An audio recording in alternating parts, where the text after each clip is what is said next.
Your resume is a marketing tool where you can show potential employers how your experience and skills connect to the requirements of a job. In this video, we will cover how to create a resume using a combination format. Before you begin to build your resume, you should have researched job requirements and duties for the jobs that you are interested in. This will help you make the connection between the requirements of the job and your skills and experience. Next, identify your skills. This includes technical or industry-specific skills that you will have learned in your program, as well as essential transferable skills such as time management, problem solving, etc. that you will have learned at school, previous jobs, volunteer positions, and in everyday experiences. Now we can begin to build the resume. We will be working from the resume template included in the module.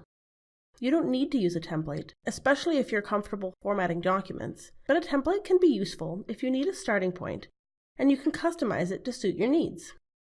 However you create your resume, make sure your formatting is consistent, simple, and professional. Avoid using graphics, multiple styles of bullets. Use an 11 or 12 point and web-friendly font, such as Arial or Times New Roman. Your contact information should include your full name, your home address, your phone number, and email address. Don't include personal information, such as your age, your date of birth, your marital status, your ethnicity, or your religion. Now write a brief profile of yourself as a potential employee. This should be a short summary of your qualifications and experience related to the job posting. It can be in point form or a paragraph. Include personal skills that you have that were requested in the job posting. For example, adaptable, innovative, quick learner, positive, etc. Next, write a longer point form summary of your qualifications. Highlight related professional skills and experiences that you have gained through your studies, work, and volunteer activities. List your computer skills and other technical skills relevant to your field. Do not list skills or knowledge that can't be supported by examples in later sections of your resume. Include transferable soft skills such as communication, organization, problem solving, and teamwork, as well as any certifications that are required or considered an asset, such as first aid, WHMIS, or health and safety.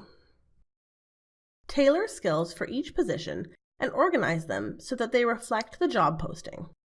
Use keywords from the job posting and use the appropriate terms and language for the occupation.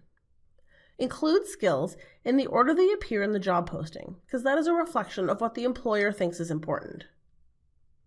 Next, we'll fill in the section on education. This is where you include information about any programs that you have done or are completing. Write a separate entry for each program. Write the full name of the diplomas, degrees, or certificates, and the school where you earned it, including the city and province where the school is located. If the school is outside Canada, include the country. Add the year you completed the program, or the start year to present if you are still completing the program. If you had a high GPA, you can include this as well. This list should begin with your most recent education and work backwards. You can include high school on this list, but you should leave it off if you have completed any post-secondary program. Next, we'll look at related experience, which is where you can include details about your jobs, volunteer positions, work placements, or academic projects that are related to the job you are applying for. Write your job title or the name of the academic project, lab, or work placement.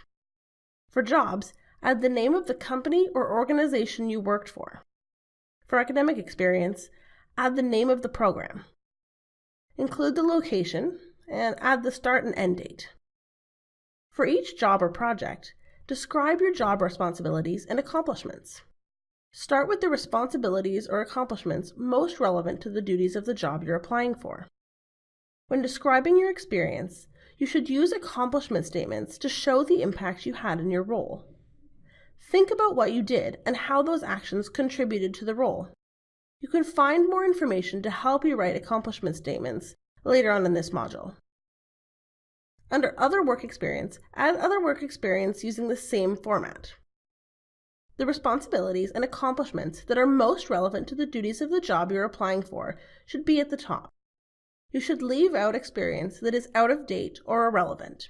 so your junior high school babysitting job can probably be left out.